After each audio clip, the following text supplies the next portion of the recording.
सभी श्रोताओं को रिंकी का नमस्कार। हाजिर हूँ मैं लेकर क्या आप जानते हैं। दोस्तों, त्योहारों का समय शुरू हो चुका है।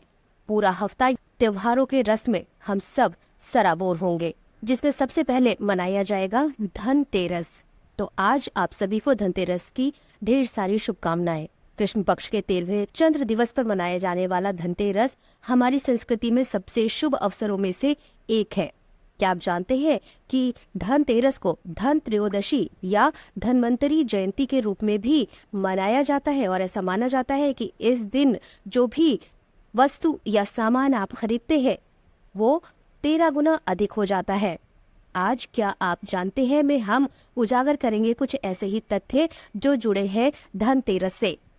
पौराणिक कथाओं के अनुसार समुद्र मंथन के दौरान भगवान धन्वंतरी एक हाथ में अमृत लेकर प्रकट हुए थे। इसे एक शुभ घटना मानते हुए उस दिन का नाम उनके नाम पर रखा गया। और आप जानते हैं वो दिन कौन सा था? जी हाँ, आज का ही दिन यानी धनतेरस का दिन।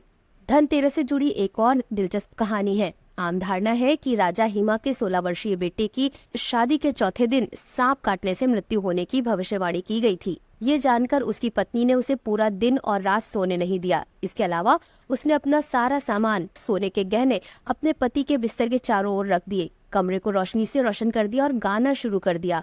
जैसा कि भविष्यवाणी की गई थी, चौथी रात यमराज सांप की तरह वहां आए, लेकिन राजकुमार को सुरक्षित छोड़ दिया। इसलिए ऐसा माना जाता है कि धनतेरस के दिन सोना खरीदने और घर में रोशनी करने से समृद्धि आती है और आपको कोई नुकसान नहीं होता है।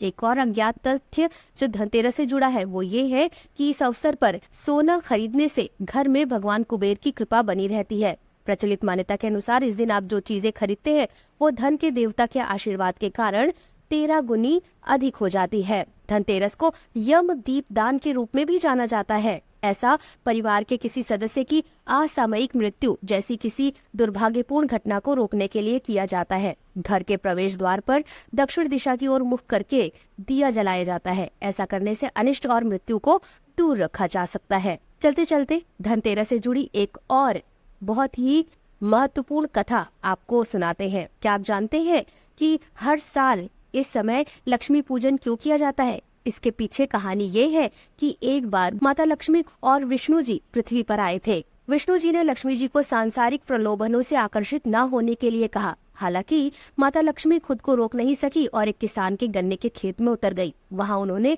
गन्ने के रस का आनंद लिया। ये देखकर भगवान विष्णु ने घोषणा की कि माता लक्ष्मी को 12 वर्षों तक मजदूर के रूप में किसान की सेवा करनी होगी। इसके बाद माता लक्ष्मी के आगमन से किसान समृद्ध होने लगा। बाद में जब किसान और उसका परिवार गंगा नदी पर गए तो उन्हें माता लक्ष्मी की असली पहचान पता चली। माता लक्ष्मी की असली पहचान जानकर किसान ने उनके रहने के समय के पूरा होने के बाद भी उन्हें जाने से मना कर दिया। किसान के प्यार और स्नेह से अभिभूत होकर माता लक्ष्मी ने उसे हर साल धनतेरस पर आने का वादा किया, लेकिन साथ में उन्होंने ये भी कहा कि इस दिन वो अपने घर को साफ रखे और उनके लिए एक दीपक जलाए।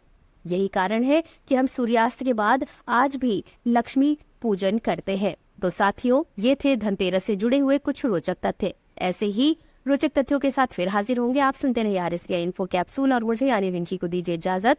नमस्कार।